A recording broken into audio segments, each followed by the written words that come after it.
Thank you very much. Call this meeting to order at 6:31 p.m. Before beginning, I'm going to just read the same statement I read before that the town clerk suggested.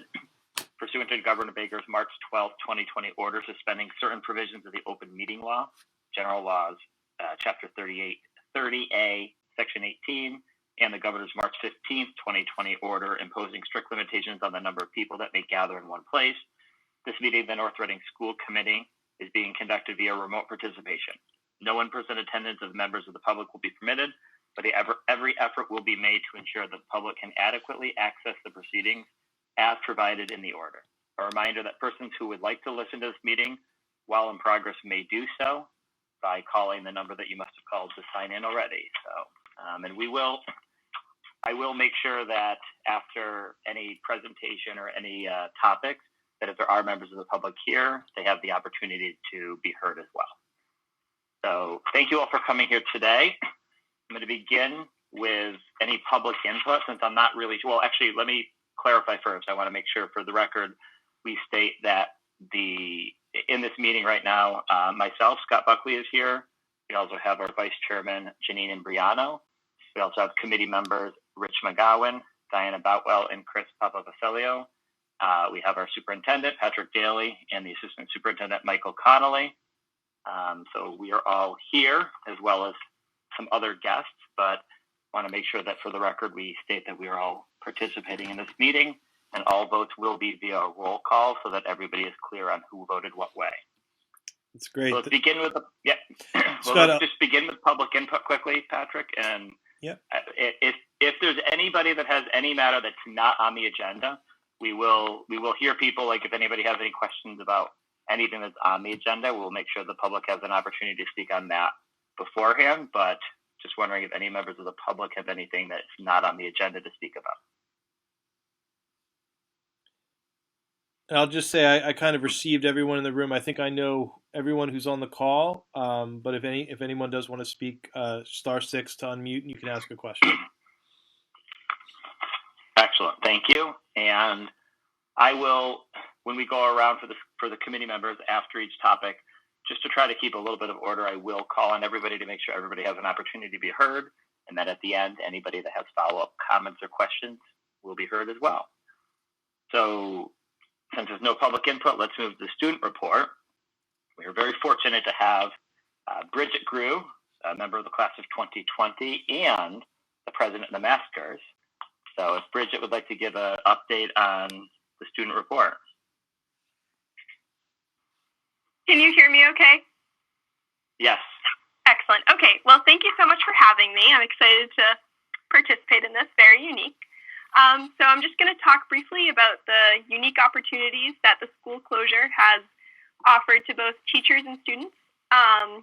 Certainly distance learning is a little unique, but I think both teachers and students alike are really making the best of it and allowing it to kind of expand into outside of curriculum topics. And personally, I'm really enjoying the different opportunities that are being presented to me. So to talk about it a little bit specifically, mostly through Google Classroom and sometimes through email communication from teachers, which thankfully we had set up in all of our classes already. Teachers are able to share a variety of resources that are unique to them. And I think, for me at least, one of the best parts of the teachers in North Reading, and teachers in general really, is like the unique passion they have for their subject and how much they work to educate themselves on it and how much it's changing outside of school. And so it's been really wonderful to be able to see like that unique passion that each teacher has, and they've been able to share it with all of the students. Obviously the curriculum is there for a reason, but sometimes it's easy to get kind of pigeonholed into that and forget that there's so much to learn that's happening every day. And so it's been really exciting to learn from teachers in a totally unique and different way and to kind of tackle something new together, which is very unusual. So some of the things that are being offered right now is a continuation of learning. Mr. Osting, we know from the whole year that he really loves podcasts, and he's been able to share some of those that are more AP government-based, whereas usually that doesn't necessarily fall into the AP curriculum. So so it's been really enjoyable to listen to ones that he's curated for us. Mr. Kane, who I have for philosophy, has shared a variety of philosophical and ethical articles related to current events, which have been really interesting to read, and also to be able to apply what we learned earlier in the year about different facets of ethics, and to be able to apply them to what's happening now. Ms. Jolibear recommended various genetic documentaries, some she included in Google Classroom, and some that were already available online. So it's been really interesting to get to watch those and kind of see how they relay into everyday life. And then Mr. Putnam has offered some of his favorite pieces of literature that are outside of the AP suggested readings, but that he really enjoys, and I've been able to read a few of them, and I've really enjoyed them. And so overall, it's been a very unique time, and I think the thing I'm taking away the most is just how much teachers care about us as people, and not just as students in their class. And you can see just outside of the classroom how genuine their concern for you is, and it's really lovely. And obviously a challenging situation that's outside of everyone's control, but I can't give enough credit to the teachers and the entire administration who are just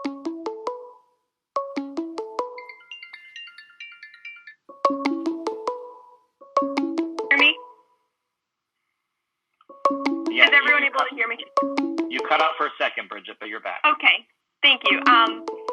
So it's really just been lovely to see how the community can come together, and really learning, I think, is supposed to be in and out of the classroom, and we're getting such a wonderful opportunity to see learning outside of the classroom. So that's the state of the school when we're not in school. Are there any questions I can answer for anyone? So why don't we go, Janine, any comments or questions first?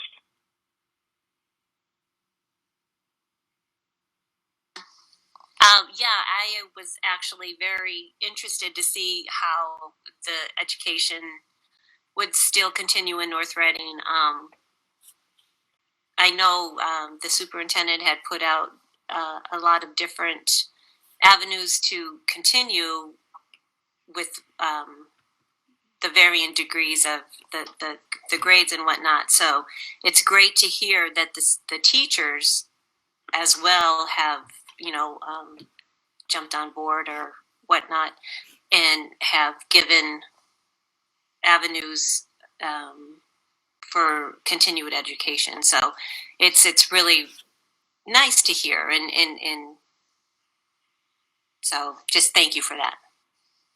Thank you. Diana, anything? No, I just second the fact that it's nice to hear positive feedback. It's challenging for everyone, students, parents, educators, I'm sure, but it's great to hear the positive perspective. So thank you. Thank you. Chris, anything? Sure. First off, I echo what you just said. I think it's clear from your feedback. Thanks for giving it. Absolutely. Rich, anything?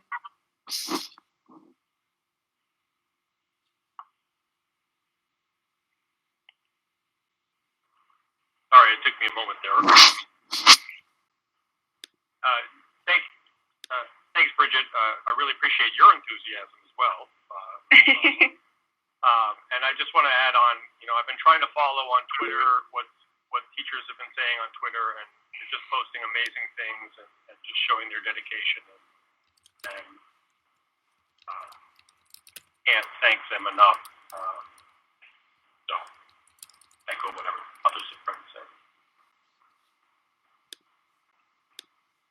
Thank you. And so, Bridget, I have a couple comments and questions. Absolutely. And then Chris has another comment too. A couple quick things. First of all, how has this impacted college applications and acceptances? Has it at all? Well, I'm very lucky that I already knew where I was going. I don't think it's necessarily impacted any seniors as far as applications. Most of those were in. I think it's affected their ability to go to Accepted Students Day, where for a lot of students, they hadn't decided on their specific school and maybe were between a few and wanted to actually see the school. they're not able to do that. So I know a lot of colleges and universities are offering online tours that they wouldn't usually offer, and so that's kind of augmenting the accepted students days, and so hopefully that will help. Where are you going to be going? I'm going to Carnegie Mellon in Pittsburgh. Impressive. Congratulations. Thank you very much. Thank you. And then my only other question was, outside of the education, has there been any social aspects? Is there any groups getting together just so that, people can get together while distancing, any Zooms for the senior class or things like that? So we have a senior class group chat where a lot of people have been just checking in. There have been a few Zooms related to a specific class, either with or without the teacher. And I don't know, I'm very lucky. All of my classes this year are just immensely enjoyable. And so to be able to continue that with both the social aspect and the learning aspect has been lovely. So a few Zooms, and I'm a big fan of Zoom. It works really, really well. So highly recommend. Okay, excellent. And Chris said that I covered his comments, so Bridget, Awesome. We appreciate it. You are more than welcome to stay and listen and comment on anything you like, but at the end of the day, you are excused if you would like to be. Thank you. Well, I'll leave you to it, and I hope you all stay well and healthy and are doing okay. Great. Bridget, I just wanted to say a couple of quick words. Thank you so much for joining us. And, Of course. I think we all feel for seniors, and I'm hearing from a few seniors just how different it is. And it's an emotional year anyway, and I think it's just not what anyone expected or planned. But I love to hear that you're, I like to use the expression making lemonade. You guys are making the best of it. Everything I hear is you're doing great things, and there will be great things, and it'll be a little different, but you're going to have great memories and great celebrations, and you guys will always have stories to tell. So Absolutely. keep it up. Absolutely. Keep up the great work. Thank you so much. All right. Have a wonderful night, everyone. Thank you. Thank you. Thank you, Bridget. Okay, moving on to new business. So the first item on the agenda is just an update on the coronavirus and the North Reading Public Schools response. Turn it over to Dr. Daley. Great. Thank you so much. I will just, I want to thank a lot of people for today. I thought we had a very productive day today. Carrie Verdonk, our science leader at the high school, and our nurses, our nurse leader, Colleen Reska, and all of our nurses, and many other teachers chimed in with information about supplies, PPE, and gloves, masks, some other face shields and things, just different items we had in the school that we were able to donate to those that are in sort of dire need of these items. And so we called our local police and fire folks and worked with the town and the chiefs to coordinate an effort today. And we had we were able to get some of that, those supplies off, which I thought was just a great thing for today. We also, I put out a survey a few days ago to get a sense of folks in town that had students in the building that maybe had some needs for devices at home. Sometimes, there's one computer shared for the whole family, and parents are using it for work now, and kids are having difficulty trying to do some online learning.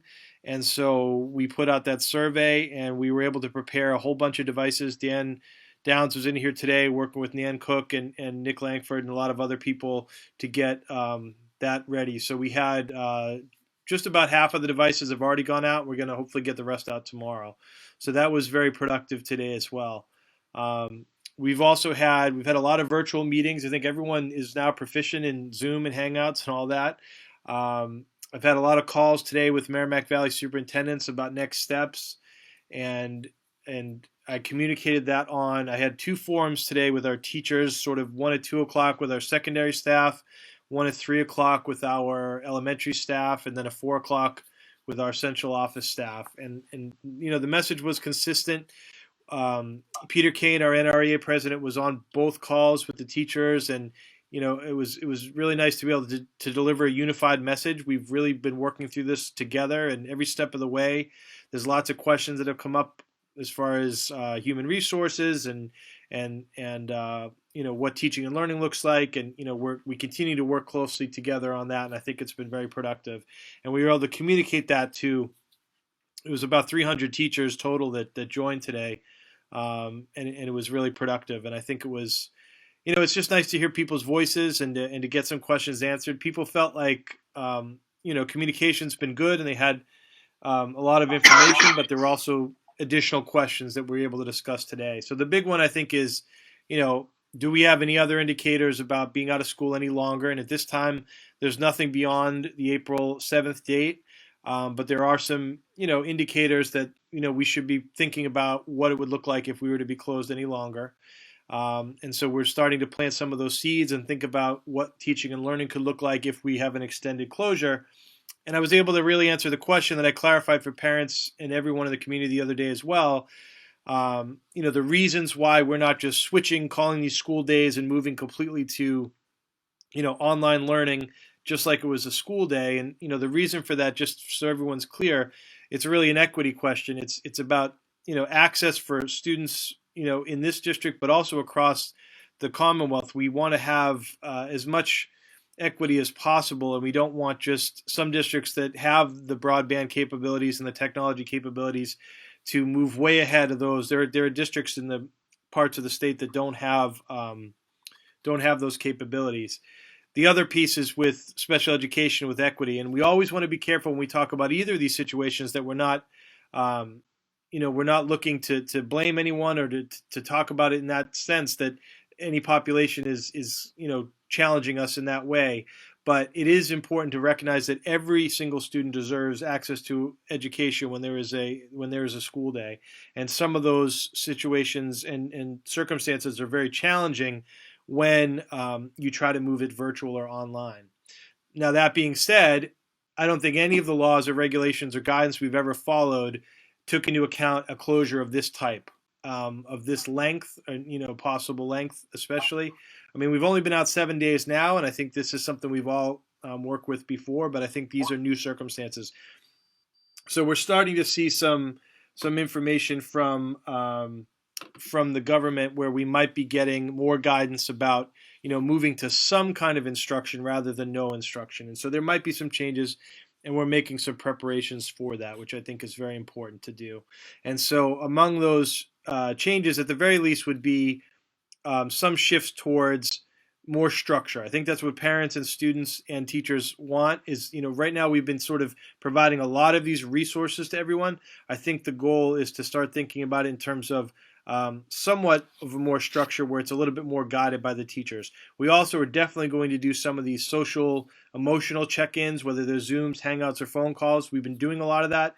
We're going to continue to do more of that, where sometimes the students just need to come in and say hi to their classmates, and I think that's very important as well. So there's lots of great things moving, but we're, as much as we want all the answers and we want to move forward, we still need to take this day by day because so much is changing so quickly.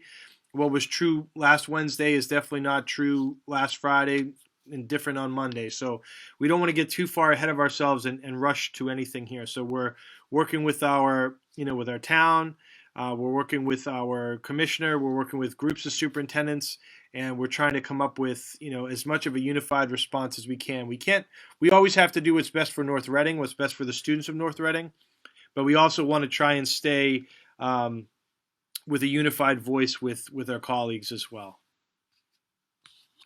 Great. If I could speak a little bit on the business and operations side of things. Please, Mike. So there's been a lot of good work and a lot of staff working hard in regard to the business operation as well as the operation of the district. I definitely want to thank Wayne Hardacre and his custodial staff for their hard work over the last 2 weeks, completing the deep cleaning of all the schools in the district. They worked tirelessly throughout each day, making sure that got done well and thoroughly. So they've just been working hard. And the food service staff, under the direction of Food Service Director Anna McGovern and Chris Callahan, our regional manager with Chartwells, they've certainly collaborated with delivering meals to those families that are in need of it during these challenging times. That started today, and my understanding is that went very, very well and very, very smooth today. So it's certainly delivery and pickup of grab and go both breakfast and lunch meals. So that's been a lot of good work and hard work going on there with our custodial and our food service operations. So, that their work certainly continues during the school closure period. We've had our district bus drivers have certainly stepped up and they've helped coordinate the delivery of those mails, grab and go mails to families today. And we've had a couple of those drivers have been very helpful in making that happen. And then our business office staff, I can't say enough about the hard work they've done and how much they've stepped up under some challenging circumstances to do their job remotely and at home and virtually connect into their desktop to process payroll timely and efficiently and process the accounts payable batches. We almost haven't missed a step in getting those two very important functions processed and moving along, over the last 2 weeks. So there's certainly been a lot of hard work and a lot of folks, stepping up under these challenging times. So I definitely want to thank all those involved. Thank you, Michael. Thank you, Patrick. Rich, do you have any comments or questions? No, other than continued deep appreciation for all you guys and everybody you mentioned. I don't have any comments. Janine, any comments or questions?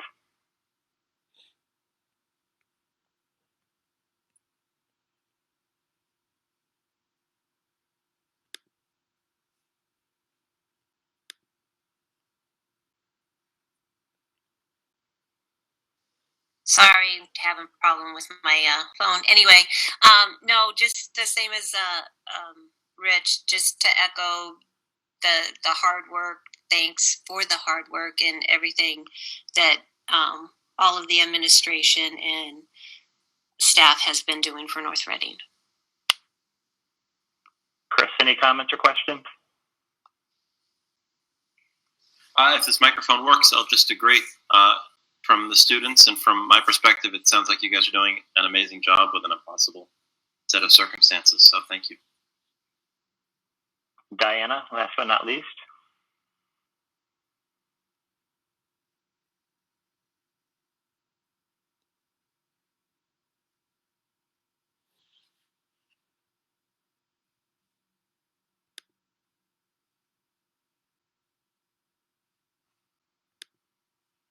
I'm guessing she's having trouble with her mic as well.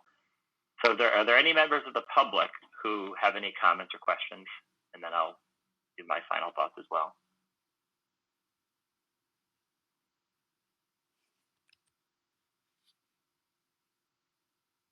Well, I would just like to thank Michael and Patrick as well. I had a bunch of questions and I think almost all of them were answered on there. I like hearing that if it does continue that we will potentially have a little more structured learning. I think that's something that I've heard from a number of parents as well. Also, I've heard about the socialization aspect of it. My only two questions would be, first, you mentioned the Chromebooks being sent home. Depending on the need, based on the survey that is being filled out, do you think we'll be able to meet whatever that need is, Dr. Daley? I do. I think, we've had a good return rate. We've got about 99% of the students or the families who wrote back in said they had no issues with internet connectivity.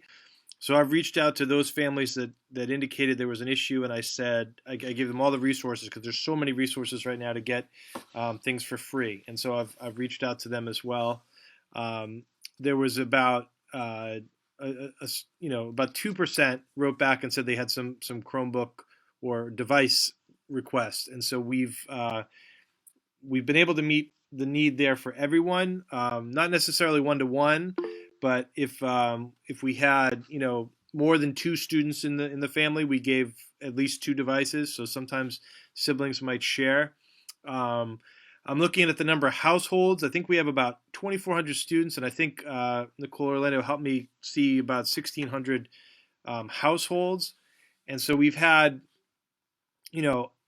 more than 50% of those folks have taken the survey, and so I encourage everyone to take that survey if they haven't yet, to give me more information. But I'm fairly confident that we can meet the need if we have to. But we did it. It was pretty efficient today, and if more folks have a need, they can certainly let us know, and we will try to meet that need. So. Thank you very much. And the only other comment or question would just be, with looking at special education needs, I don't know what the answer is. I think every student is specifically has his or her own specific needs.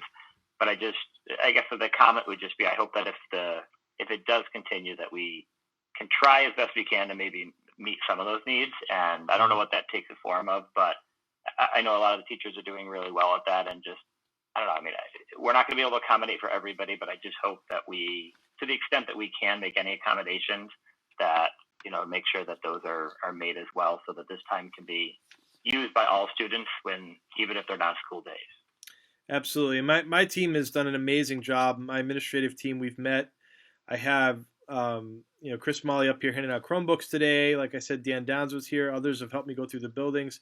Cynthia Conant's been doing a phenomenal job, along with David Cook and Gina Sacco, working with their teams. They're talking now about not only just brainstorming what additional services, given this situation, what additional services students might need, and additional supports that their families might need in these circumstances. And so they're getting together and looking case by case at students to try to figure out how we can support these students as well. And so there's a specific question about special ed outplacements. We are some outplacements are still having students, but for the most part, those students that are outplaced that are home, we are working with that. Cynthia and David are working on that, and Gina, to make sure that those students are getting the best supports possible while they are at home during an extended closure of their particular school if they're outplaced. Thank you very much. And Diana has joined again and also said thank you. One more time, if there is anybody from the public that did want to have any questions or comments, I want to open that up. They can hit *6. I just wanted to add a little bit, if I could, to Dr. Daley's comments about the special education outplacements. So I have been in some conversations with our collaboratives, SEAM Collaborative, North Shore, and some of the private days as well. So this continues to be a conversation amongst school finance folks on various state conference calls. And I do know that certainly the collaboratives and the private days, they continue to try to do what they can to those children that are in private day placements, to provide to keep the educational process going. So they're working with, and they're continuing to compensate their staff to ensure that there's a level of education and support that is there to those children and those families, certainly. Okay, thank you very much. Okay, if there's no more comments, then we will move on. There's no action needed on this. The next thing on the agenda is the annual town meeting warrant articles. Dr. Daley, you want to speak about this, or Michael? I might hand it to Michael for this particular. Great. So I wanted to follow up at the last meeting on March 9th. We had approved a town meeting warrant article, which was essentially to create a revolving account to accept the potential for solar lease payments should we, in fact, through the RFP process, contract with the solar developer to take in lease payments. And there was understanding at that time that it was appropriate to create a revolving account to do so. And there was a caveat to that vote that took place at the March 9th meeting that, this was all pending the approval of town council. And I had yet to hear back from town council. Well, about a day or two later, following that meeting, town council did get back to me, and I believe in what's being proposed in the packet this evening is actually quite a bit different than what was voted at the March 9th meeting. So I do think it warrants discussion this evening and perhaps a revote take place. I will say Michael Gilberto was very involved with town council, so he certainly knows and has reviewed these articles. So it's my understanding that should there be something a little bit different that takes place than the warrant article that we approved on the March 9th meeting, it's not going to be too much of an issue that we're like a week past the deadline at this point for formal approval. But the town council is essentially saying that the creation of the revolving account, he doesn't believe needs town meeting approval. He believes that the school committee, has the right to go ahead and do that through the town. But what he is actually advising is that first article, which essentially allows for sort of the transfer of a piece of property by the school committee for a different purpose than what it was intended for. But as you know, we are potentially looking to use the school roof as in the potential for a ground array area on the middle school, high school property. That is for a little bit of a different purpose than the educational area. So he's advising that first article be approved at town meeting should we want to move forward with this. And it essentially means it would certainly transfer the property at the middle school and the high school to the school committee, both for school purposes and also for the purposes of leasing space for solar installation. So he thinks it covers the school committee based on the use of the school building and the school ground area, which we could potentially want to contract in a lease payment with a solar developer. So that was the first proposed article change. Are there any questions on that before I move on? So, Michael, I have a couple questions quick, and then we can see if anybody else does as well. The first one, just to clarify, so even though we took a vote before, you don't think there's any issues with deadlines if we revote tonight? Well, I don't. I mean, I don't, just because Michael Gilberto has been very much involved in this from the March 9th meeting onward with town council, helping look at these articles. So he's aware that the town council has drafted and changed the original article, somewhat. So I think we're more so looking at this as a revision of that first article that was approved and submitted, based on what town council has recommended here. And then my only specific question on the first one is whether or not some of the ands should be and or. I just don't want it to read that we have an obligation to do any of those things if we decide that they're not worthwhile in the end. And I don't know what other people's thoughts are on that one, but when I was reading and it says that we it almost makes it an obligation for school-related purpose and to lease the rooftop space and grant easements. I just want to make sure that we have the option to do that. And I don't know, do other people have comments? Why don't we just go? Rich, do you have any comments or questions? I have I'll leave the and versus and or to the legal scholars, but I guess my confusion on this is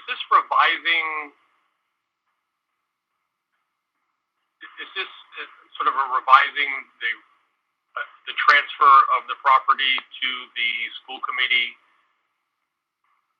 that was previously done, just as the normal operation or the normal assignment to the school committee, and then just adding the purpose. The wording makes it sound like the entire thing is something new, and where it's really just about the leasing of the rooftop space. So I'm just a little confused as to what we're amending here, or what we're proposing.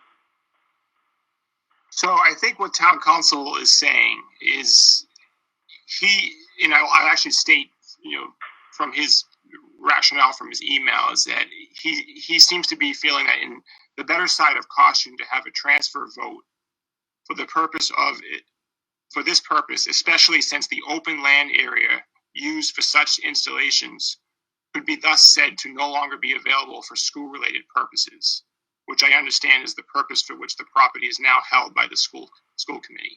Right, yeah. that's what it seemed like. So it's basically a modification of the transfer that happened presumably some long time ago. Right.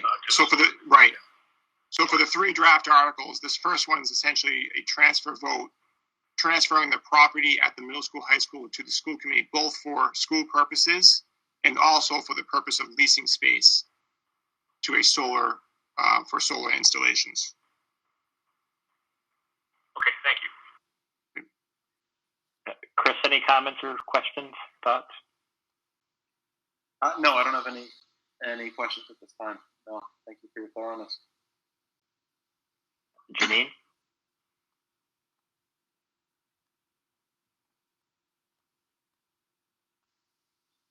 No, I don't have any questions. Thank you. Diana? Hopefully you can hear me this time. Nothing here. Yes. Okay, so yeah, my only question, I don't know if anybody has, or Michael, if you have any thoughts on just the and or, because just like before, it said it was used for school purposes, and they were worried that without changing the language, that it could not allow us to use it for something else. I similarly worry that if it says it's going to be used for this purpose and another purpose, if we are theoretically limiting ourselves or obligating ourselves to do something in the future as opposed to an optional. I don't know. I don't know if that makes sense to you, but that's my only question when I read it. Yeah, I mean, I can certainly run that question by council, if that makes sense, before it's submitted. If that is a revision that seems like it would make sense.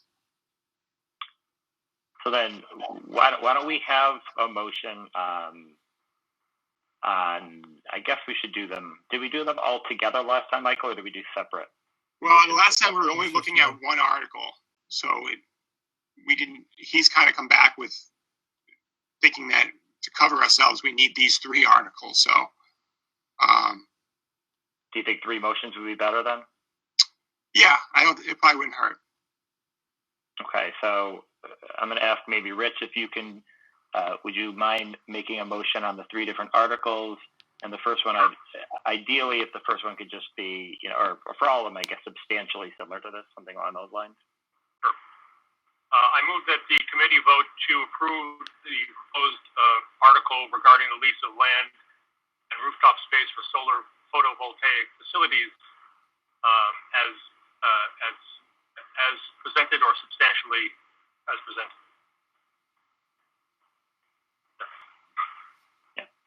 Can I have a second? You have a second. Okay, Janine, you get all of them now. Okay, so any further discussion?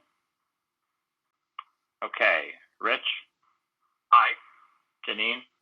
Aye. Chris? Aye. Diana? Aye.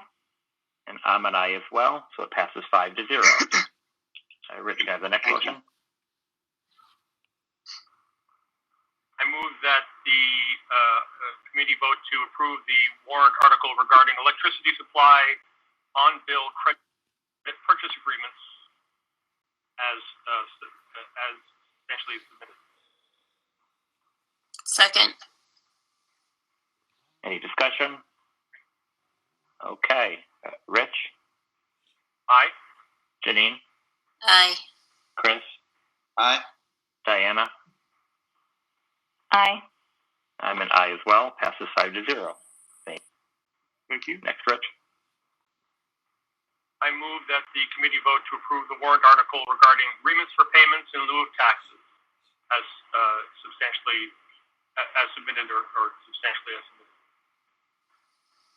Second.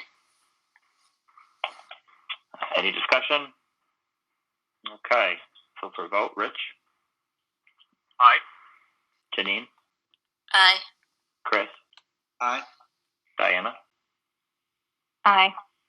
I'm an aye as well. Passes 5-0. Unanimous. Thank you. Great. And then if I could just offer a brief update on where this stands, similarly to how I presented at the last meeting. So we did delay the opening and the availability of the RFP document. It is completed, but given the school closure, it was going to be significantly challenging to try to operate site visits and pre-bid meetings and walkthroughs with potential developers during the closure period. So we have notified all potential bidders that this has been put on hold, further delayed for further notice. At the moment, we've redone the RFP for dates that would all happen after April 7th. But we've also notified that's subject to change as well, given the fluidity of the situation with the COVID-19 virus. So we'll continue to monitor it, but this would be something that would be very challenging to do should we not be able to conduct in-face meetings and site visits and certainly visits of the property and so forth. So we'll have to just kind of monitor the situation here and see what we're able to get done over the next several weeks. Are there any questions on that? Thank you very much, Michael. Okay, so moving on. Next, we have an update and a vote on some changes to the North Shore Education Consortium, the Articles of Agreement.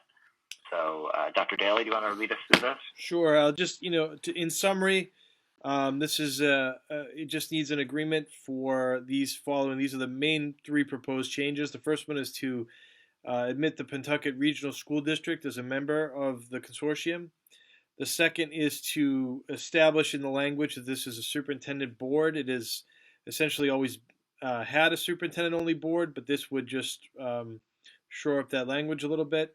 And then the third is to amend the language a little bit to speak to some of the responsibilities of board members, and really to try and get some more incentive for folks to show up and to make sure we always have a quorum for voting. I guess this has historically been a challenge in some cases, and so they wanted to add some language to offer an option for districts where you could be a non-voting member if you're unable to attend meetings regularly. But I don't think this would impact North Reading. We've been, John and Kathy before me, I know, have been regular attendees of these meetings. So they just want to firm up that language. So if folks agree, it would just be a signature then that I would get from the school committee chair, and I would send that over to them. So, least concerning comment of all is I have a couple comments, but before doing that, I want to call on everybody else. So, Rich, do you have any comments or thoughts on this? No, I do not. Chris? No, thank you. Diana? None here. Janine? No, Patrick answered the only question I would have asked. So the only two comments that I had was a very technical one. On page 19, there's an extra Ben, B-E-E-N. So I just point that out to them, I think. Okay. And then the only other question was, and I don't think it's a huge issue, but I understand what they're trying to do, but essentially they're taking away the voting rights of a school if the superintendent can't make a certain number of meetings. And I'm not worried about North Reading, so I think it's fine to move forward with it, but I'm a little bit concerned about that, especially since we don't really know about it much. Like, there was a provision that allows, after giving 30 days notice to the superintendent, there is notice to the school committee chair as well, I believe. So I guess that sort of makes up for it, but it just seems a little bit unfair to take away the voting rights of a member district.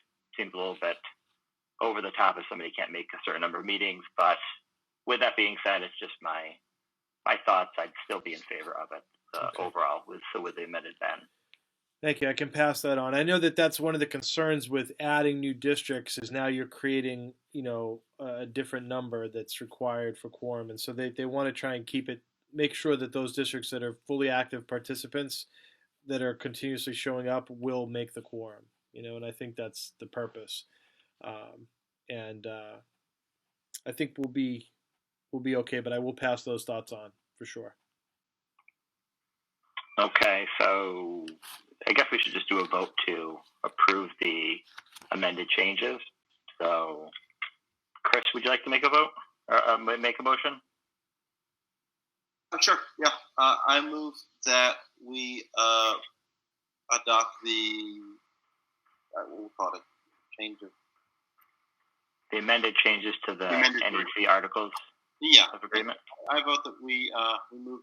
I move that we vote to approve the amended changes to the NEC articles.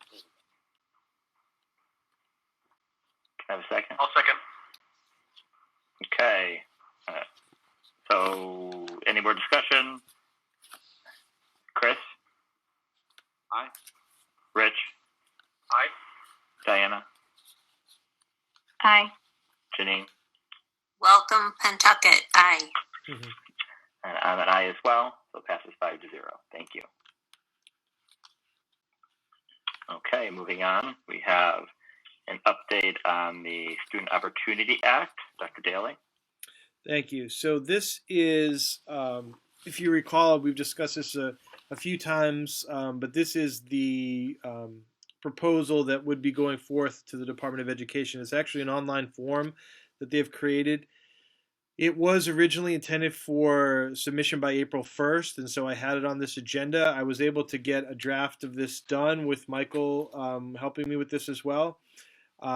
They because of the situation, they have extended it a little bit, but I figured it was still prudent to get it on the agenda now. So, as I mentioned to you before, we are not seeing any additional funds, but we do still have to complete this form, and so we are focusing on the kindergarten equity that we discussed. And so, we've identified it's sort of broken into these different commitments. One is this commitment to focus on, all the categories I felt were important, but I'm going to say students with disabilities and high needs are the two areas we're going to focus on the most. If we have to choose an area to focus, just because traditionally those students need that attention, and we just have the greatest number of students in those categories. Commitment 2 is about the evidence programs we're going to use, and we're going to look at that equity base with kindergarten. So for the budget piece, the number that we hit was the 69,600, which is the held harmless number. And so we're looking at our classroom and specialist teachers, teachers and paraprofessionals, and also some professional development. As I indicated here, I reminded the state that we are not receiving additional funds, but I hope that there are some matching funds possibly available that we could use to further reduce the tuitions, which could further promote equity. Our third commitment is that we will measure success. So again, we're going to look at standard success matrix, including MCAS growth scores, and then also some parent and survey data and enrollment data that we would look at. Over time, we would hopefully see, as we remove some of these barriers, that we do have some changes in enrollment as equity is promoted. And then the fourth commitment is that we are working with our schools and families to make sure that they're involved in this decision moving forward. And then we're certifying that I have met with several groups. As I mentioned here, I've met with our union presidents, and I've met with our parent advisory council, which involves all of the associations and organizations in the district, and shared this idea with them, and everyone was sort of unanimous that this was a good idea. I've shared it with school committee and our administrative council as well. And so the last part is just that the school committee approves this is the plan, and then this would get submitted.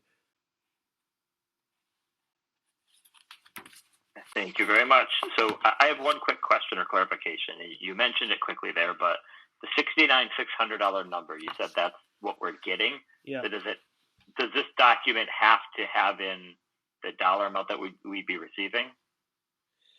Or is it a request for what we want?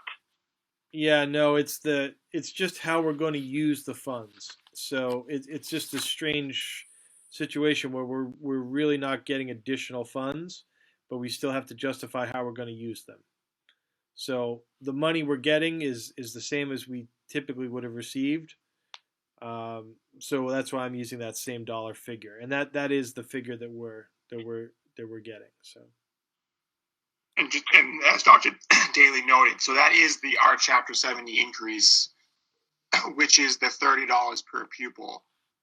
So that is the minimum increase that any district would be receiving is at $30 times their foundation enrollment, and that's typically been the amount North Reading receives on an ongoing basis. So it's not like we're benefiting any additionally right now from the Student Opportunities Act, given our current situation with the Chapter 78 formula, but we do have to, as Dr. Daley said, kind of go through the process and identify now where we'd spend the additional funds. Okay, well, thank you both for putting it together, and as we've discussed in previous meetings, I think these are valid goals, especially to try to, get rid of that equity gap. I don't know if anybody else has any comments. Janine? No, I'm all set. Just thanks for the hard work that you guys do for not getting much back in return. Diane, any questions or thoughts? None here. Thank you. Chris? Yeah, Dr. Daley, just a quick question for you. You'd mentioned just a minute ago, and you brought it up a while ago as well, that you have an optimism that we may be able to get assistance from a potential grant to ease our transition towards a lower cost kindergarten or ultimately a free full day kindergarten.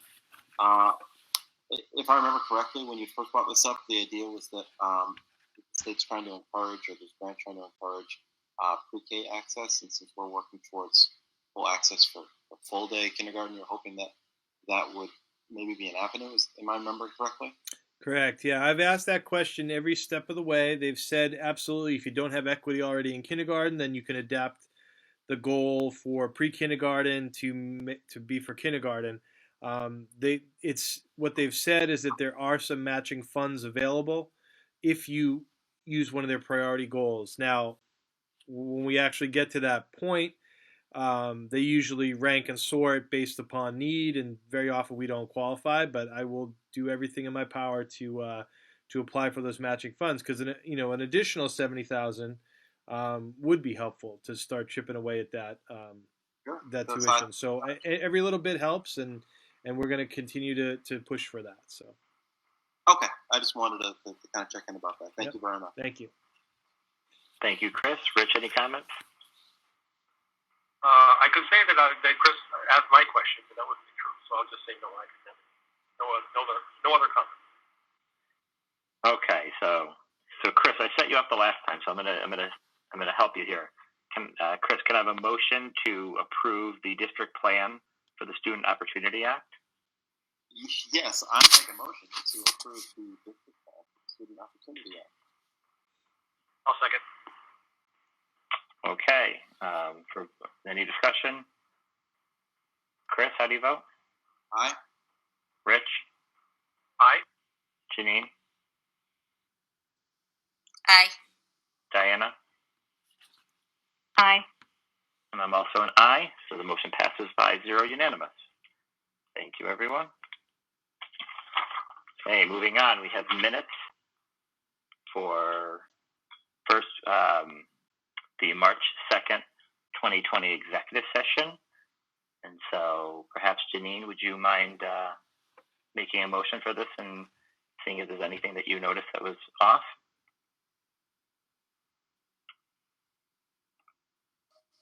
Okay, got the microphone.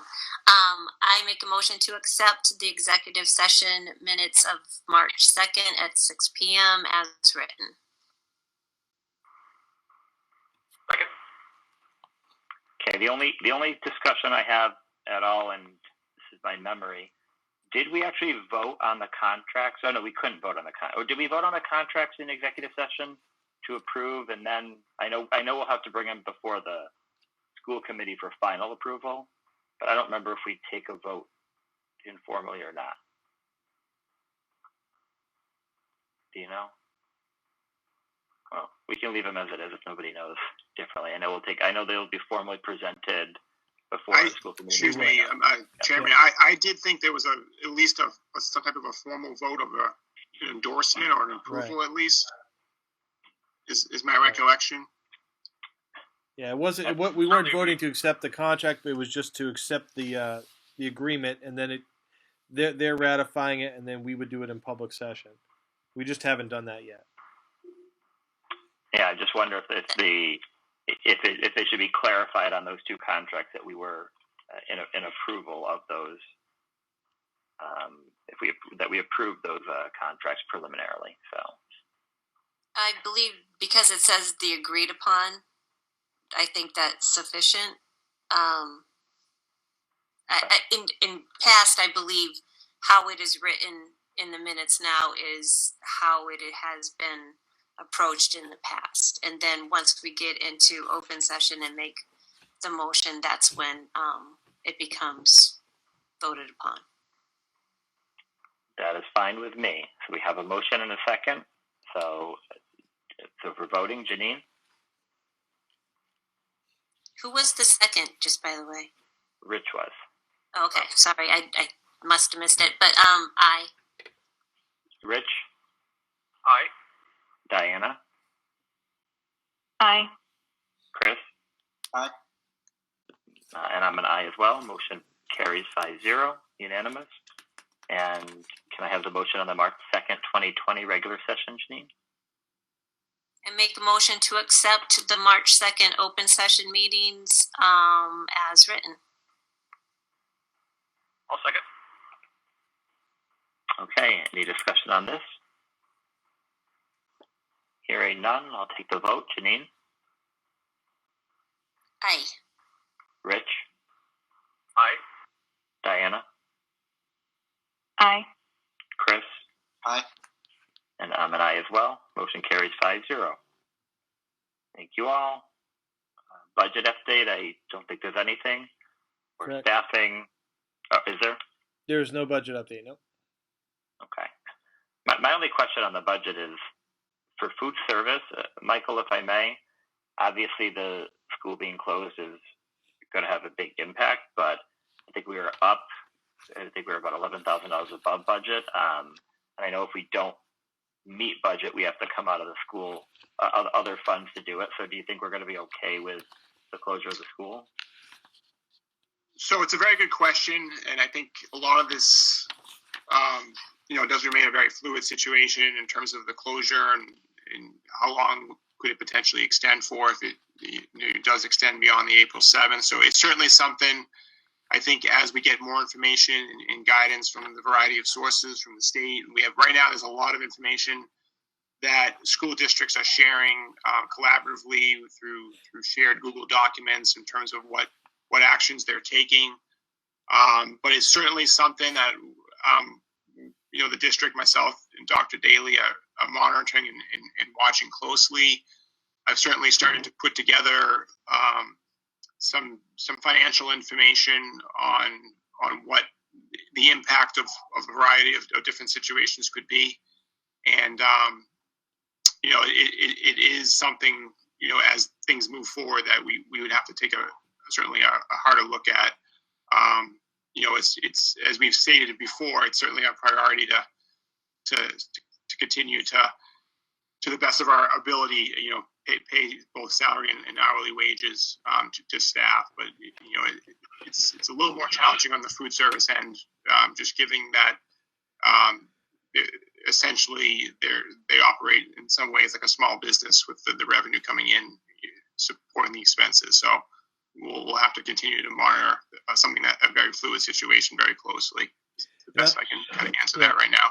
I'll just say as well, thank you to Michael for that. And, as you can imagine, I asked Michael to give me sort of, to start worst case scenario, bracing for everything. If we don't have this, if we don't have that. And so we have all those figures, as you can imagine. Michael did it, within about 15 minutes, he kind of had that for me. All of our, as we get anything beyond April 7th, there's a lot of question marks. And so part of what I've explained to our staff, and they've been so good with this and understanding, is that, we have to take things piece by piece because we don't know what the rest of the year is going to look like. And there's a chance that it could look different than we've ever seen a typical end of a school year. And so we've talked about, the keeping people whole is really referring to their main positions, and things like being a spring sports coach or even some extracurriculars, that those might be impacted by other sources other than so it might look a little different this year. And I think we're not saying what it's going to look like or anything now, but everyone knows that there might be some changes, and that's allowing us the flexibility. And I was able to go into a little more detail in my calls with staff today. That flexibility and that understanding on the part of our staff, they know that they are helping out other people in the district as well and trying to keep them whole with their full-time jobs. And I really appreciate everyone just for understanding and being flexible with some of those ideas. And our goal is to try and keep everyone as whole as possible moving forward, and we're going to fight for that. But I think this also provides us that flexibility that we're not going into the red. So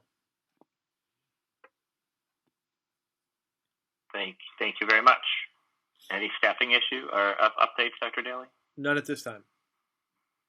Okay, for bids and donation, Rich, I think we have one. Would you mind making the motion on that? Sure. I move that the school committee vote to accept with gratitude a donation of $7,475 from the J. Turner Hood Parents Association to be used towards the personalized iPads at the Hood School.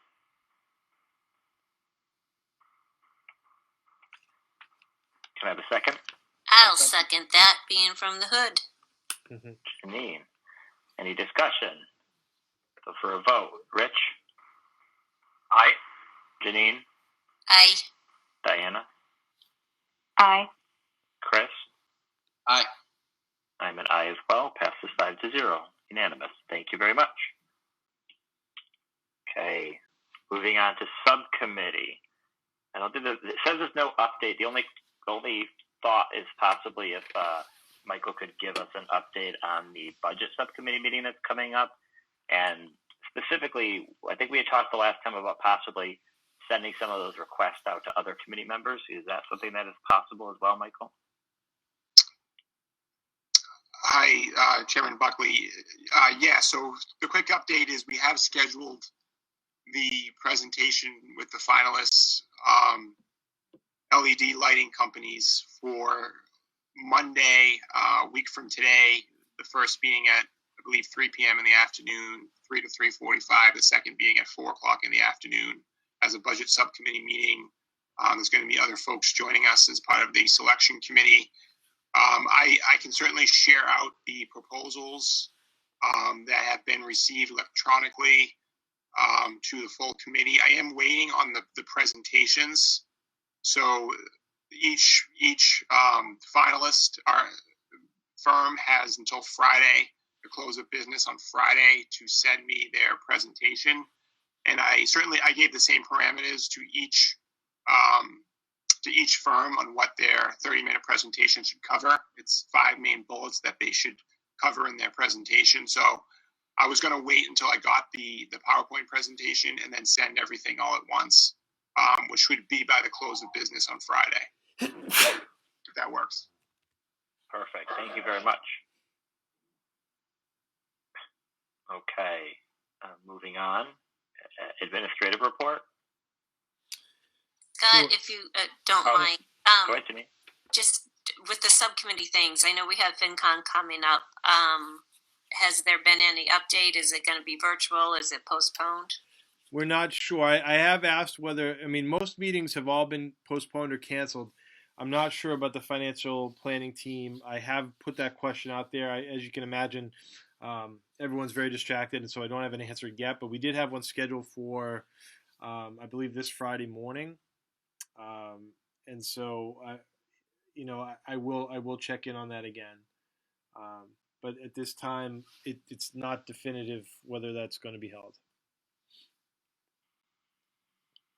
We did have the CIPC meeting virtual, so I'm assuming finance planning will probably follow soon behind. Okay, thank you very much. Okay, so let's move on. Administrative report, Dr. Daley?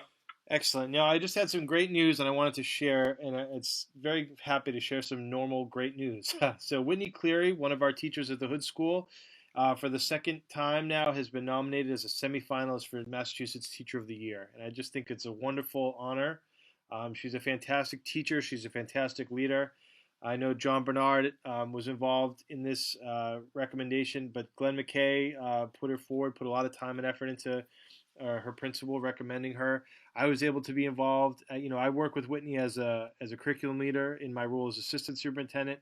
I've been able to visit her classrooms and see the amazing things she does as a teacher and as a leader, and it's well deserved.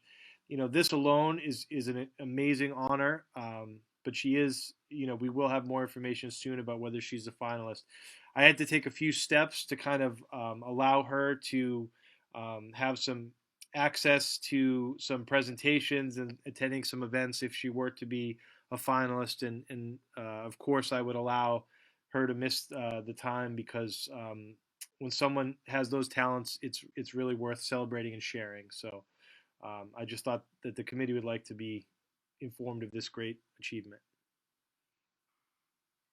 Excellent. And I think we all know her because she always presents at the Hood. Absolutely. Whenever we're at the Hood. Janine? Patrick, did you say that was her second time being nominated? I believe she was a semifinalist also last year, yes. Well deserved. She is awesome. Okay. I think the whole committee is exceptionally proud of the achievement of Ms. Cleary. So thank you very much. Great. I just wanted to note that we received word that the Digital Literacy and Computer Science grant. Dr. Downs worked very hard on this with Mr. Connolly and myself also. We got a grant for $13,440, and you have the award letter there. And this is going to help us move forward with some of our digital literacy, computer science professional development for staff, and to help us design some of these courses. So a lot of the courses that we're working on at the middle school and high school, that we're preparing the students for these futures in digital literacy and computer science that really don't exist now. And so there's a lot of learning that we have to do as a staff in order to advance and to move forward. And so this grant will certainly allow us to move forward in that respect, to broaden and deepen our knowledge of our staff, and then to build some real courses that are going to prepare our students for what's ahead. So we're very excited about that. Thank you very much, and then congratulations. Thank you to Dr. Downs. Absolutely. And then my last note, I just wanted to make sure I communicated here. I know this isn't what you intended, Scott, when you said that, it might be difficult reaching some of my goals in a short period of time. I don't think you could have predicted all this. I'm very confident that I'm still on pace for all my goals, but one that's a little different with my entry plan. At this time, I would have been sending out surveys to parents about what they want from a district and all this. And I just think all that's going on has put that completely on the back burner. I think it would be the wrong tone right now, and I think the message, the communication that I want to send out now is about what's going on now. I want to be very careful about what I'm communicating and the emergency nature of what I'm communicating. So I am tabling that piece of it, which is my entry plan data collection, and I just wanted to let the committee know that that's a decision I made, and I hope that that's understandable at this time. I still feel like I'm going to have plenty of data to bring in and to share, and my plan will certainly be informed by all that's going on now and all that's going to happen. I mean, I think much like our seniors, like Bridget spoke to, our teachers, everyone is embracing this challenge. And I think, we were even talking today about professional development, and a lot of teachers are realizing if they're not ready to teach online, that they want to learn, because not just for a situation like this, but even just to deliver instruction in a more personalized way, to use some kind of blended approach every day. I think a lot of us in this room have done more Zooms and Google meetings than you've ever done, but you can see that you can be effective, and you can, there are positives. So I think there's a lot of positives to come out of this, and I think all of that's happening now is also going to be in my entry plan as we talk about what the future of teaching and learning and the future of education in North Reading is. But I just hope to get your understanding that I'm not going to be sending out like a survey now asking people what they want to see out of the committee, because I think the public has a lot going on right now. So I think it's fair to say that you're excused, and if we were going to try to give any challenge to a new superintendent, I think this is about as tough of a challenge as anyone could have envisioned. So you've been doing a great job with it, and certainly understand postponing parts of that. Thank you. I echo Scott's comments. Okay. So for future business, this is the last thing we have, and I do have a question or two here, probably for Michael Connolly. So we were planning on having the budget workshop on April 1st. I talked to Dr. Daley today about that. I personally would still like to have that. I think it would give us an opportunity to have another update on the coronavirus and at least be able to go through our basic questions on what the budget is. But then beyond that, I know there's been a lot of discussion about budgets being pushed back because no one's been able to meet and there's so many challenges going on. I don't know if the April 13th meeting may be pushed back, and I don't know if, Michael, if you have any further updates from the state on budgets or timelines for any of this. Yeah, it's a great question. On the first question, I do agree with you, and Dr. Daley and I we were actually discussing this before the call went live, and I would agree with you, Chairman Buckley, that we should probably move forward as is and have the April 1st budget workshop, give the full committee a chance to kind of weigh in on the budget that was presented on March 9th, talk through some of the key priorities and current budget gap that exists, even though we may not have the most up-to-date revenue plan with all that's going on and the shifting of priorities with in lieu of the COVID-19 virus. But I think there's certainly discussions that we can certainly have that would be of value in that budget workshop on the budget. And then as well as, the second piece of that could certainly be, COVID-19 response updates, what's happening, where is some of the financial risk, where isn't it? We could certainly, in the current fiscal year, talk about those types of things. So I think it's certainly of value to kind of move forward with that. In regards to the April 13th budget hearing, there's a lot of discussion, as you mentioned, with the state kind of waiving a lot of the school finance regulations around budget appropriations, allowing town meetings to occur later, allowing town meetings to occur perhaps beyond the fiscal year after June 30th. Nothing's been substantiated on that, but there's certainly a lot of conversation on that, is my understanding. I've actually on some of these conference calls asked the question, because most districts are getting to the point where they would be having their public hearing and trying to meet their deadline of a public hearing before they have to officially vote a budget to move forward towards town meeting. Most districts that have an April or early May town meeting, those deadlines are now. And their public hearings would have been scheduled this week or next week. So they're certainly asking,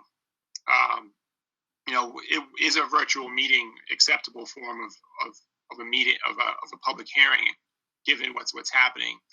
And I have yet to see an official response on that.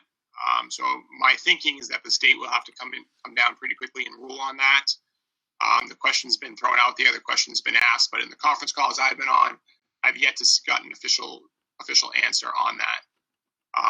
So I think, again, a lot of this tends to be very fluid. I think we'll get some answers in the coming weeks.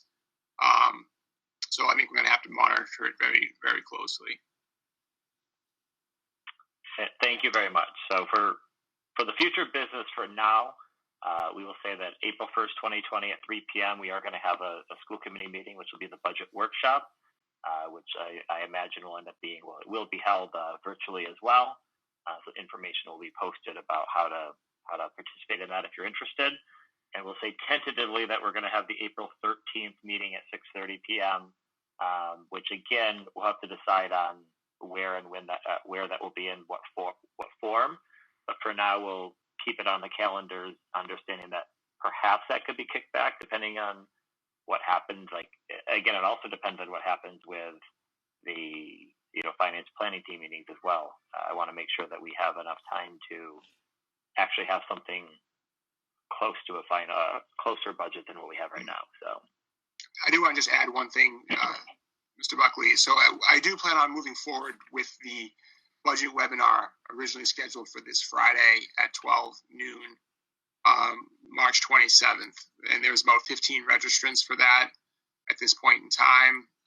So that would essentially most likely be a repeat or a summary level repeat of the school committee presentation, budget presentation that took place on March 9th, and maybe some updates to where the budget's at. But that I do plan on moving forward with that presentation, that webinar. Great point. I think Mr. Clean and I might have been the only ones there last year, but it was a good. You do a good job with it, and then it's there to be sent out. It's there to be sent out to everybody afterwards as well, which is great. Anything else, Dr. Daley or Mr. Connolly? That's all for tonight. Thank you. All set as well. Thank you. Okay, if I can have a motion to adjourn. I'll Hi, move to adjourn. That's Peachy. second. Rich and Janine. Okay, so I assume there's no discussion. So for a roll call vote, Rich? Aye. Janine? Aye. Diana? Aye. Chris? Aye. And I'm an aye as well. Thank you all very much. Meeting Have adjourned. a good evening. Stay safe. Thank you. Good evening.